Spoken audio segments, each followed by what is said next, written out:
Assalamualaikum warahmatullahi wabarakatuh. Alhamdulillah wa syukurillah, segala nikmat tentunya kita syukuri atas semua nikmat Allah yang diberikan pada kita semuanya.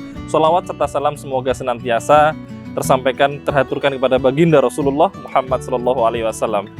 Ayah bunda rahimakumullah, di kesempatan yang luar biasa ini, di kesempatan kita hari ini, saya akan melanjutkan beberapa cara atau beberapa tips yang masih berkaitan dengan teknologi ya. Jadi bagaimana sebuah teknologi itu bisa kita manage untuk kebaikan Ananda. Kita tahu bersama bahwa pandemi masih ada, beberapa kebijakan di sekolah masih ada yang hybrid learning, di mana memungkinkan siswa masih akan berhubungan dengan yang namanya gadget ya, baik handphone atau laptop atau komputer. Nah, pada kesempatan kali ini saya akan mengulas sedikit, memberi tips sedikit terkait dengan penggunaan gadget yang kaitannya dengan Android atau smartphone-nya Ananda. Kita tahu smartphone itu kan bahasa singkatnya kan telepon pintar gitu ya. Saking pintarnya kadang kita yang kalah pintar. Nah, itu jangan sampai terjadi. Maka di kesempatan kali ini saya akan berbagi bagaimana tips manajemen ponsel pintar kita supaya tidak minteri kita, tapi kita yang justru memanage ponsel kita. Termasuk apa? Termasuk menggunakan ponsel kita dalam belajar bersama anak-anak. Bagaimana anak-anak memanfaatkan ini sesuai dengan usianya. Nah, kali ini bagaimana caranya menyesuaikan smartphone kita dengan apa-apa saja yang akan dipelajari oleh anak-anak atau apa-apa saja yang akan diakses oleh anak-anak, akan saya ulas sedikit bagaimana caranya. Yuk kita simak. Baik, yang pertama pastinya kita harus buka dulu apa itu yang namanya Play Store ya. Pasti, karena Play Store itu yang berisi semua aplikasi yang ada di Android ya.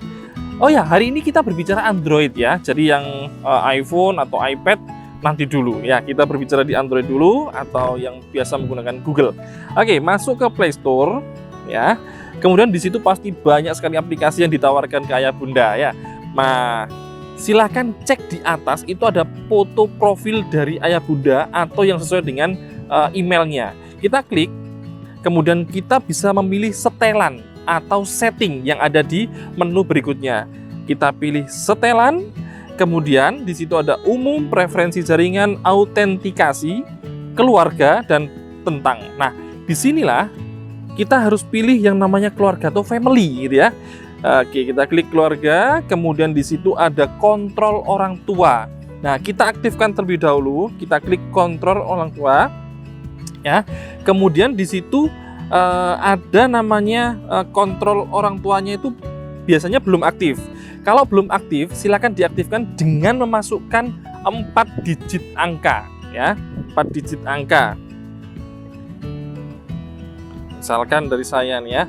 Oke, kita klik aktifkan 4 digit angka, dikonfirmasi, kemudian baru bisa masuk. Nah, di situ ada setel batasan konten, ada aplikasi dan game.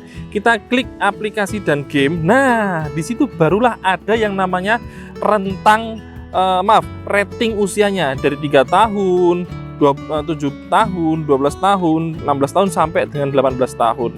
Nah, pastikan usianya Ananda ketika 7 tahun, maka yang diklik hanya 7 tahun saja.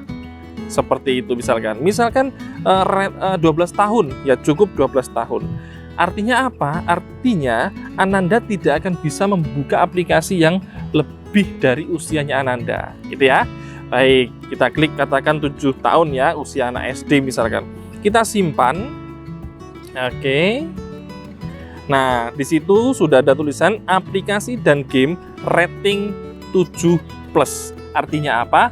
Artinya Ananda tidak akan bisa mendownload aplikasi-aplikasi yang lebih dari usia 7 tahun. Kecuali tahu PIN dari ayah bunda semuanya. Jadi jangan sampai PIN ayah bunda tahu atau diketahui oleh Ananda gitu ya. Oke, silakan di back ya. Dikembalikan lagi di awal. Kemudian bisa ditutup. Jadi seperti itu ayah bunda cara kita manajemen sebuah Android kita yang bisa kita manfaatkan benar-benar sebagai smartphone atau ponsel pintar kita. Semoga bermanfaat. Mohon maaf jika ada kesalahan. Billahi taufik wal hidayah. Wassalamualaikum warahmatullahi wabarakatuh.